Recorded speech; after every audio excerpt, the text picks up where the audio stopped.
Hello everyone, I hope I am audible. In this video, we will try to understand the next section, that is section 53 of the Sale of Goods Act 1930. This one is kind of technical section, one of the technical section of the Sale of Goods Act. First of all, we will try to read it out in Hindi, then we will figure it out what it actually wants to say in Hindi, in English. Hindi में क्या कहता है? क्रेता द्वारा अनुविक्रय या गिरवी का प्रभाव। ठीक है, इसकी जो हेडिंग है किस हेडिंग में फॉल करता है? क्रेता और विक्रेता द्वारा अंतरण। उसके अंदर सेक्शन 53 आता है जिसका टाइटल है क्रेता द्वारा अनुविक्रय अनुविक्रय अनुविक्रय या गिरवी का प्रभाव। सर्वप्रथम इस अधिनियम के उपबंधों के अध्ययन यह है कि माल का कोई भी विक्रय या अन्य व्ययन जो क्रेता ने किया हो अंशदत्त विक्रेता के धारणाधिकार या अभिवहन में रोकने के अधिकार पर प्रभाव नहीं डालता जब तक कि विक्रेता ने उसके लिए अपनी अनुमति ना दे दी हो, परंतु जहां की माल पर हक की दस्तावेज किसी व्यक्ति को उस माल का क्रेता या स्वामी होने के नाते दी गई है या विधि पूर्वक अंतरित की गई है और वह व्यक्ति उस दस्तावेज को किसी ऐसे व्यक्ति को अंतरित कर देता है जो उस दस्तावेज को सद्भाव पूर्वक और प्रतिफलेन लेता है, वहां यदि ऐसा अंतिम वर्णित अंतरण विक्रय के रूप में था तो अंशदत्त विक्रेता का धारणाधिकार या अभिवहन में रोकने का अधिकार विफल हो जाता है। और यदि ऐसा अंतिम वर्णित अंतरण गिरवी या अन्य मूल्यार्थ व्ययन के रूप में था तो असंदत विक्रेता के धारणाधिकार का अभिवहन में रोकने का अधिकार का प्रयोग उस अंतरिति के अधिकारों के अधीन ही किया जा सकता है। नाउ सबसेक्शन 2, जहां की अंतरण गिरवी के रूप में है वहां अंशदत्त विक्रेता गिरवीदार से यह अपेक्षा कर सकेगा कि याव याव तस्मभ याव तस्मभव याव तस्मभव वह गिरवी द्वारा प्रतिभूत रकम की तुष्टि प्रथमतः क्रेता के ऐसे किसी अन्य माल या प्रतिभूतियों से कराए जो गिरवीदार के हाथों में हो और क्रेता के विरुद्ध काम में लाई जा सकती हो। इसको फिर से रीड करना चाहिए मुझे। जहां की अंतरण गिरवी के रूप में है वहां अंशदत्त विक्रेता गिरवीधारी से यह अपेक्षा कर सकेगा, उम्मीद रख सकेगा कि याव तस्मभव इट्स डिफिकल्ट फॉर मी याव तस्मभव वह गिरवी द्वारा प्रतिभूत रकम की तुष्टि प्रथमतः फॉर इंस्टांस प्रथमतः क्रेता के ऐसे किसी अन्य माल या प्रतिभूतियों से कराए जो गिरवीदार के हाथों में हो और क्रेता के विरुद्ध काम में लाई जा सकती हो। Now we will try to read it out in English. Effect of subsale or pledge by buyer. For example, buyer को एक सेलर ने कुछ गुड्स जो है सेल किया था। अब वो बायर जो है उसने पेमेंट नहीं की और वो जो गुड्स है उसको किसी और को सेल आउट कर दिया। That is called subshell. कि जो चीज आपको दी आपने उसको फिर से बेच दी तो उसको सब सेल कहते हैं। ठीक है, यहाँ पे इश्यू ये आ रहा है कि सब सेल आपने किया, आप करो, लेकिन पैसे तो दे दो। तो पैसे नहीं दिए तो उसका प्रभाव क्या पड़ेगा, वैसी परिस्थिति में सेलर क्या कर सकता है, उसका आंसर हमें सेक्शन 53 में देखने को मिलता है। दो टर्म टाइटल में देखने को मिल रहे हैं, एक तो सबसेल जो कि मैंने बता दिया कि फिर से बेचना, दूसरा is pledge. Now what is pledge? गिरवी रखना। बायर ने जो गुड्स सेलर से लिया था, बायर ने उस गुड्स को रख दिया गिरवी, पैसे भी नहीं दिए सेलर को। वैसी परिस्थिति में सेलर क्या कर सकता है? तो प्लेज हो गया गिरवी रखना चीजों को, और सब सेल हो गया कि उसी चीज को फिर से बेचना। दोनों में से कोई सी भी परिस्थिति में सेलर क्या उम्मीद रख सकता है, क्या आकांक्षा रख सकता है, उसके बारे में सेक्शन 53 बात करता है। First of all let's try to read subsection 1। Subject to the provision of this act, subject to the provisions of this act, wait, zoom out हो गया क्या? No, always go. Subject to the provision of this act कि इस act के सभी नियमों को ध्यान में रखते हुए the unpaid seller's right of lien or stoppage in transit is not affected by any sale or other disposition of the goods which the buyer may have made unless the seller has assented thereto. इस कानून के सभी नियमों को ध्यान में रखते हुए बायर ने सेलर के द्वारा जो गुड्स बायर को मिला था और बायर ने उसको किसी को बेच दिया है, तो मात्र किसी और को दे देने से सेलर के पास जो राइट ऑफ लियन है या फिर right of stoppage in transit है वो समाप्त नहीं हो जाता। Just because this is seller, this is buyer, ठीक है। अब सेलर ने एक गुड जो है, एक गुड, ये जो गुड्स है सेलर ने बायर को दिया, अब बायर ने ये किसी और को दे दिया, ये जो गुड है ये किसी और को दे दिया। तो जस्ट बिकॉज ऐसा बायर ने कर दिया, इट डजंट मीन कि सेलर के पास जो दो राइट्स हैं, कौन से, राइट ऑफ लियन और दूसरा right of stoppage during transit, ये दो राइट्स जो सेलर के पास है वो समाप्त नहीं हो जाएंगे जस्ट बिकॉज बायर ने वो जो गुड्स है किसी और को दे दिया।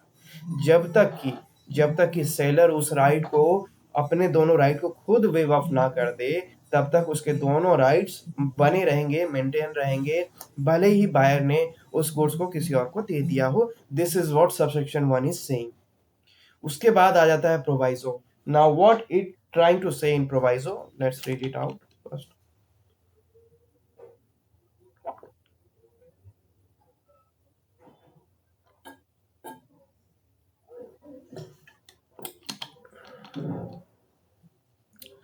Provided that where a document of title of goods has been issued or lawfully transferred to any person as buyer or owner of the goods। अब ये कह रहा है, इसका अपवाद है, ठीक है, जो अभी मैंने बोला उसकी वैल्यूएशन नहीं होगी, ये बताता है हमें प्रोवाइजो। तो प्रोवाइजो हम पढ़ रहे हैं कि ये जनरल रूल आपने पढ़ा, अब देखो इस, ये यहाँ पे एप्लीकेबल नहीं होगा। कहाँ पे एप्लीकेबल नहीं होगा, प्रोवाइजो से पता चलेगा। जहां पर डॉक्यूमेंट ऑफ टाइटल है किसी भी गुड्स का, वो सेलर ने बायर को दे दिया लॉफुली, ठीक है, अच्छे से, वैसी परिस्थिति में बायर ने फिर से उस डॉक्यूमेंट ऑफ टाइटल को किसी और को दे दिया, तब सेलर के पास जो दो राइट्स थे, राइट ऑफ लियन और right of stoppage during transit, वो दोनों फिर वेव ऑफ हो जाएंगे, वो दोनों फिर कैंसिल हो जाएंगे सेलर के, ठीक है। सो फिर से रीड करते हैं। Provided that where a document of title to goods has been issued, कि जहां पर डॉक्यूमेंट ऑफ टाइटल किसी गुड्स का इशू किया गया है और lawfully transfer to any person as buyer, और कानून नियमों को देखते हुए, ध्यान में रखते हुए, वो जो है डॉक्यूमेंट ऑफ टाइटल जो है उस गुड्स का, वो बायर को दे दिया गया है या फिर किसी भी अन्य व्यक्ति को दे दिया गया है, and that person transfer the document to a person who takes the document in good faith and for consideration। और फिर उस बायर ने वो जो डॉक्यूमेंट ऑफ टाइटल है वो किसी और को दे दिया है, एक, और जो दूसरा तीसरा व्यक्ति है उसने अच्छी भावना से, in good faith, in with good wills, उस डॉक्यूमेंट को ले भी लिया है, ठीक है, और लेके जो भी उसने किया हो, बायर को उसने फिर पैसे दिए हो या फिर जो जो भी है, वैसी परिस्थिति में then if such last mentioned transfer was by way a sale, कि लास्ट जो ट्रांसफर है जो बायर के द्वारा तीसरे पार्टी को किया गया वो सेल के माध्यम से था, the unpaid seller's right of lien और stoppage in transit is defeated. तो जो अनपेड सेलर है जिसको पैसे नहीं मिले, उसका राइट ऑफ लियन जो है और right of stoppage in transit जो है वो समाप्त हो जाएगा, ठीक है। इसको फिर से एक बार ट्राई करते हैं समझाने का। सबसेक्शन 1 कहता है कि जस्ट बिकॉज बायर ने गुड्स किसी और को सेल आउट कर दिया, इट डजंट मीन कि सेलर के जो दो राइट्स हैं वो कैंसिल हो जाएंगे, वो समाप्त हो जाएंगे। कौन कौन से राइट, राइट ऑफ लियन यानी कि चीजों को अपने पास अपने कब्जे में रखने का अधिकार, या राइट टू स्टॉपेज इन और एट ट्रांजिट यानी कि ट्रांसपोर्टेशन के दौरान उस गुड्स को रोकने का अधिकार। ये दो अधिकार जो हैं सेलर के समाप्त नहीं होंगे जस्ट बिकॉज बायर ने उस गुड्स को किसी और को सेल आउट कर दिया है, किसी और को दे दिया है, ठीक है। This is subsection 1। इसी का प्रोवाइजो है जो ये कह रहा है कि एक डॉक्यूमेंट ऑफ टाइटल के बेसिस में सेल आउट होता है, वैसी परिस्थिति में बायर किसी तीसरे पार्टी को वो प्रोडक्ट, वो गुड्स जो है वो दे देता है on the basis of document of title on that good, ठीक है, कि document of title, what is document of title? कि जिसके पास भी वो डॉक्यूमेंट है वो उस गुड्स को होल्ड कर सकता है, वो उस गुड्स का पोजीशन ले सकता है, that is document of title. तो यहाँ पे ये कह रहे हैं प्रोवाइजो में कि जिसके पास भी अगर बायर ने किसी और थर्ड व्यक्ति को डॉक्यूमेंट ऑफ टाइटल दे दिया उस गुड्स का और तीसरे व्यक्ति ने ले भी लिया, ठीक है, तो वैसी परिस्थिति में और तीसरे व्यक्ति ने जो लिया है उसमें उसने अपने कंसिडरेशन के लिए लिया है। फॉर एग्जाम्पल इसको समझना, सेलर ने क्या बेचा था मुझे, सेलर ने ये बेचा था बायर को, सेलर ने ये बेचा था, ये बायर है, ठीक है, बायर याद रखना। तो सेलर ने बायर को ये बेचा था। अब बायर क्या करता है, बायर इसको किसी थर्ड पार्टी को बेच देता है। थर्ड पार्टी कौन सी है, थर्ड पार्टी इसको मान लेते हैं, थर्ड पार्टी को बेच देता है। वैसी परिस्थिति में मैं भूल भी गया कि मैं क्या समझा रहा था। वेट मुझे ना थोड़ा टाइम देना, ये थोड़ा सा टेक्निकल है। Provided that where a document of title to goods has been issued, जहां पर डॉक्यूमेंट ऑफ टाइटल इशू किया गया है और lawfully transfer to any person as buyer और ऑनर ऑफ द गुड्स, कि जहां पर सेलर ने एक डॉक्यूमेंट ऑफ टाइटल इशू किया है किसी भी पर्टिकुलर गुड को लेके लॉफुली, और वो डॉक्यूमेंट ऑफ टाइटल फिर बायर किसी और को सेल आउट कर देता है, तो वैसे में वो जो दो राइट्स हैं जो उसको सबसेक्शन 1 में मिल रहे थे वो उसको अब नहीं मिलेंगे। कौन कौन से दो rights? The unpaid seller and unpaid seller's right of lien और stoppage in transit is defeated, तो उसके जो राइट ऑफ लियन है और स्टॉपेज इन ट्रांजिट वाला जो राइट है वो दोनों ही डिफीट हो जाएगा।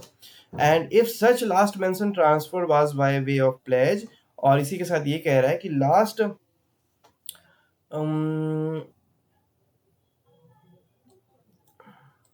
And if such last mentioned transfer was by way of pledge, कि वो जो लास्ट ट्रांसफर है जो बायर के द्वारा तीसरे व्यक्ति को किया गया वो प्लेज के पर्पज से, यानी कि गिरवी रखने के पर्पज से उद्देश्य से किया गया और other disposition for value, the unpaid seller's right of lien और stoppage in transit can only be exercise subject to the rights of the transferee. तो वैसे वैसी परिस्थिति में देखो, जहां पर document of title sell out कर दिया वहां पर तो इसके दोनों राइट्स खत्म हो गए सेलर के, लेकिन ऐसी परिस्थिति में जहां पे बायर ने किसी तीसरे पार्टी को प्लेज के तौर पे दिया है, यानी कि गिरवी रख के दिया है, तो वैसी परिस्थिति में सेलर की जो राइट है, राइट ऑफ लियन और स्टॉपेज, वो खत्म नहीं होता है और वो बरकरार रहेगा, लेकिन साथ में उसको ट्रांसफरी जो है, यानी कि जिसके पास गिरवी रखा गया उसके राइट्स को भी ध्यान में रखना पड़ेगा। उसके राइट्स को हार्म नहीं कर सकते, उसके राइट को ब्रीच नहीं कर सकते, तो उसके राइट को ध्यान में रखते हुए राइट ऑफ लियन और right of stoppage in transit बना रहेगा, बरकरार रहेगा। तो सबसेक्शन 1 और प्रोवाइजो फिर से मैं शॉर्ट करने की कोशिश करता हूँ। सबसेक्शन 1 कहता है कि जस्ट बिकॉज बायर ने उस गुड्स को जो सेलर से उसने लिया था किसी तीसरे पार्टी को सेल आउट कर दिया है, तो उससे सेलर का राइट ऑफ लियन और right of stoppage in transit and नहीं होता। लेकिन इसके कुछ अपवाद भी हैं, इसमें इसमें कुछ त्रुटि भी है, जहां पर डॉक्यूमेंट ऑफ टाइटल किसी गुड्स का सेलर के द्वारा बायर को लॉफुली दिया गया और बायर ने फिर वो डॉक्यूमेंट ऑफ टाइटल किसी और थर्ड पार्टी को दे दिया, तो वहां पर सेलर के पास जो दो राइट थे, राइट ऑफ लियन और right of stoppage in transit, वो समाप्त हो जाता है। लेकिन फिर अगली परिस्थिति में ये बताते हैं कि प्लेज वाले केस में, यानी कि गिरवी रखने वाले केस में, और सेलर के जो दोनों राइट हैं वो समाप्त नहीं होंगे, लेकिन जो ट्रांसफरी है यानी कि जो प्लेजी है, यानी कि जिसके पास वो चीज गिरवी रखी गई है, उसके राइट्स को भी ध्यान में रखना पड़ेगा सेलर को। सो ये था, इसको समझाने में इतना मुझे टाइम लगा, so sorry for that, but this was so technical कि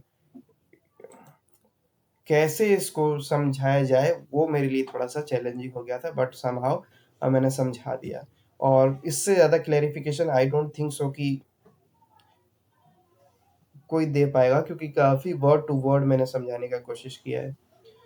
now see what subsection 2 is saying, where the transfer is by way of pledge, where the transfer is by way of pledge, कि जहां पर transfer जो है pledge के द्वारा हुआ गया है, यानी कि गिरवी रखा गया है, the unpaid seller may require the pledgee to have the amount secured by the pledge satisfied in the first instance.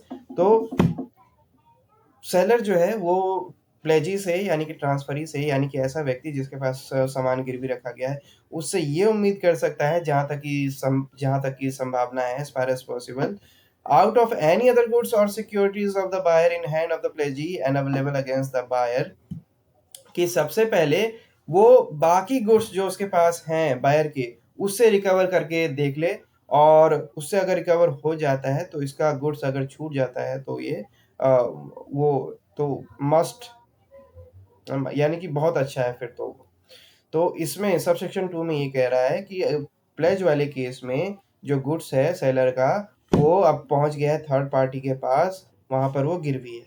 अब सेलर उनसे ये उम्मीद कर सकता है कि इन केस अगर आपके पास और भी चीजें हैं या फिर कोई और चीजें हैं बायर की, तो आप उससे अगर रिकवर कर सकते हैं तो उससे प्लीज रिकवर कर लीजिए, ये मेरा गुड्स है, ये मेरे को दे देते। ठीक है, तो इसको हम ना पहुंचाएं और इसके साथ कुछ ना करें, क्योंकि ये मेरा गुड्स है, और बाकी जो चीजें हैं आपके पास बायर की, आप उससे रिकवर अगर हो सकता है तो कर लीजिए। ठीक है, so where the transfer is by way of pledge, कि जहां पर बायर के द्वारा किसी तीसरे व्यक्ति को प्लेज के मोड में ट्रांसफर हुआ, यानी कि गिरवी रख दिया गया। बायर ने सेलर के गुड्स को किसी थर्ड पार्टी को गिरवी रख दिया। द अनपेड सेलर, ऐसा सेलर जिसको पेमेंट नहीं मिली है, may require the pledgee to have the amount secured by the pledge, तो वो चाहे तो एक काइंड ऑफ उम्मीद रख सकता है प्लेजी से कि उसका जो अमाउंट है वो सिक्योर रहे, सर्वप्रथम उसका अमाउंट सिक्योर रहे, और जहां तक कि पॉसिबल है दूसरे गुड्स जो हैं, out of any other goods, जो बाकी गुड्स जो हैं उनमें से सेलर की चीज़ें जो हैं वो सेफ रहें, और out of any other goods और securities of the buyer in the first hand of the pledgee and available against the buyer. तो जो बायर के अगेंस्ट में कोई दूसरी चीजें हैं तो उससे अगर रिकवर हो सकता है तो वो कर ले, वही बस। दिस वाज सबसेक्शन 2, कि कोई और गुड्स है प्लेजी के पास बायर का, तो उससे अगर रिकवर हो सकता है तो सर्वप्रथम उससे कीजिए, अदरवाइज अगर उससे रिकवर नहीं हो सकता है देन मेरे चीज़ों को हाथ लगाइए, लेकिन अगर और ऑप्शन है आपके पास तो पहले वो यूज़ कीजिए, मेरा बाद में कीजिएगा। This is what seller can expect from a pledgee. So this was subsection 2। अब इसको फिर से रीड करते हैं in one way, in one go, for the better clarification, और 3 से 5 बार पढ़ेंगे तो क्लैरिफिकेशन डेफिनेटली बढ़ जाएगी। Section 53, effect of subsale or pledge by buyer. What subsection 1 says, subject to the provision of this act, the unpaid seller's right of lien or stoppage in transit is not affected by any sale or other disposition of the goods which the buyer may have made unless the seller has assented thereto, provided that where a good of title to goods has been issued or lawfully transferred to any person as buyer or owner of the goods, and that person transfer the good document to a person who takes the document in good faith and for consideration, then if such last mentioned transfer was by way of sale, the unpaid seller's right of lien or stoppage in transit is defeated, and if such a last mentioned transfer was by way of pledge or other disposition for value, the unpaid seller's right of lien or stoppage in transit can only be exercised subject to the rights of the transferee. Subsection 2, where the transfer is by way of pledge, the unpaid seller may require the pledgee to have the amount secured by the pledge satisfied first instance in the first instance as far as possible out of any other goods or securities of the buyer in hands of the pledgee and available against the buyer. So this was subsection 2। I hope समझ में आया। in case अगर नहीं आया तो फिर से read करो ना भाई, 305 बार इसको रीड करो, ब्रेक करके इसको रीड करके देखिए, अपने आप क्लैरिफिकेशन बढ़ जाएगी, क्योंकि मैं भी तो वैसे ही कर रहा हूँ ना। So do like that only. So we will discuss next section in our next video. Till then, have a good time. Bye bye. Thank you.